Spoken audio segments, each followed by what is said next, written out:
സച്ചേട്ടാ. ഇതൊക്കെ വാങ്ങി വന്നപ്പോ വർഷം ഇവിടെ ഇല്ല. വിഷമായില്ലേ? പിന്നെ വിഷമാവില്ലേ? വിഷമിക്കാതെ. അവൾ അവളുടെ വീട്ടിലെ സ്ഥിരതാമസത്തിന് പോയൊന്നും അല്ലല്ലോ. എന്തോ ഇതൊക്കെ കടയിലിരിക്കുന്ന കണ്ടപ്പോ എല്ലാം വാങ്ങിക്കണം തോന്നി. ഇതൊക്കെ കൊടുക്കുമ്പോ അവളുടെ മുഖത്തുണ്ടാകുന്ന സന്തോഷം കാണാൻ വേണ്ടിയാ ഞാനിതൊക്കെ വാങ്ങിക്കൊണ്ടുവന്നത്. ഏയ്, എന്നാലും അവക്കൊരു സന്തോഷം കാണില്ല. ചിലപ്പോ ദേഷ്യം വരുമായിരിക്കും. ഇല്ല, അവളുടെ മനസ്സ് മാറുന്നുണ്ട്.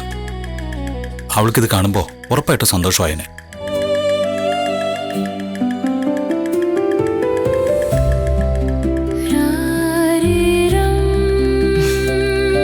ഈ വാവെ കാണാൻ എന്തു ഭംഗിയല്ലേ?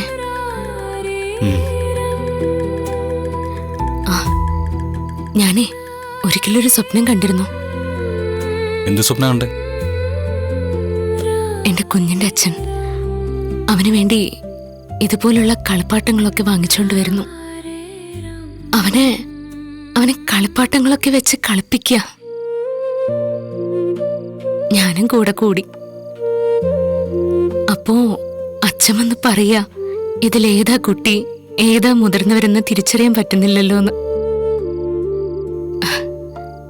നമ്മുടെ കുഞ്ഞിന്റെ കൂടെ കളിച്ച് കളിച്ച് നമ്മളും കുഞ്ഞുങ്ങളായിട്ട് മാറി.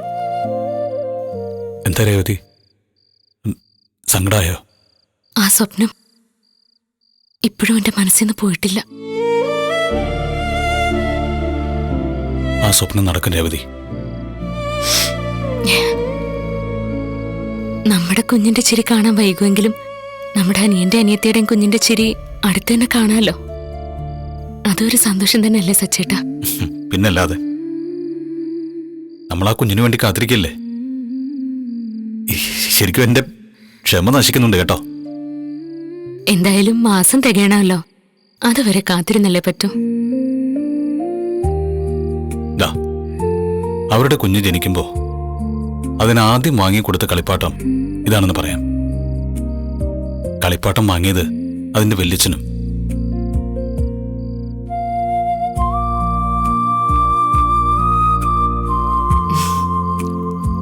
ദേ, നിന്നെ എടുത്തോണ്ട് കളിക്കേണ്ട വാവയുടെ അമ്മ വരാനേ 2-3 ദിവസം എടുക്കൂട്ടോ.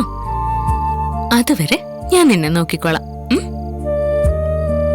ദേ, രാത്രിയായി, ഉറക്കം വരുന്നില്ലേ?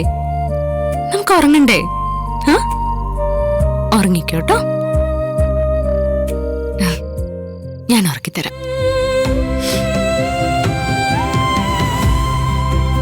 ബാബു